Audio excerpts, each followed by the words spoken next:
টয়লেটের কমোডের উপরে বসে থেকে অনেক চিন্তা করে দেখলাম টয়লেট হচ্ছে দুনিয়ার সবচেয়ে দামি জায়গার মধ্যে একটা, কারণ এই টয়লেটে বসেই সব বড় বড় আবিষ্কারের ধারণা এসেছিল।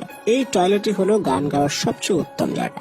এই টয়লেটে ঢুকে এক একজন অরিজিৎ সিং আর সোনু নিগম হয়ে যায়।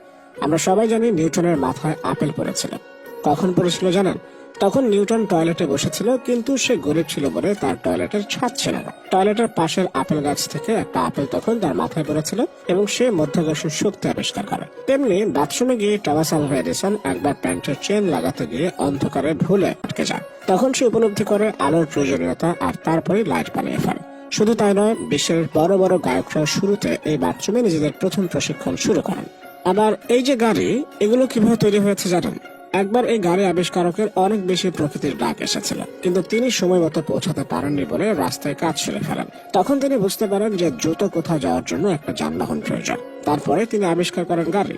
কিন্তু ছোটবেলায় গরু ছাগলের গুরুত্ব আমাদের পড়ানো হলেও এই বাথরুমের গুরুত্ব আমাদের পড়ানো হয়নি। এই এক বড় রাজনৈতিক চাল হয়তোবা। বাথরুমের গুরুত্ব অপরিসীম। বাথরুমে আমাদের শেখায় ভোগে নয় ত্যাগের প্রকৃত সুখ। যারা বলে ব্রেকআপের কষ্টের মতো আর কোনো কষ্ট নয়, তারা কোনোদিনই বুঝবে না প্রকৃতির ডাকে সাড়া দিতে না পারার বেদনা। মমতা যাবো হয়তো এমন বেদনাতে পড়ে গান গেয়েছিল, ফাইটা যায় বুকটা ফাইটা যায়।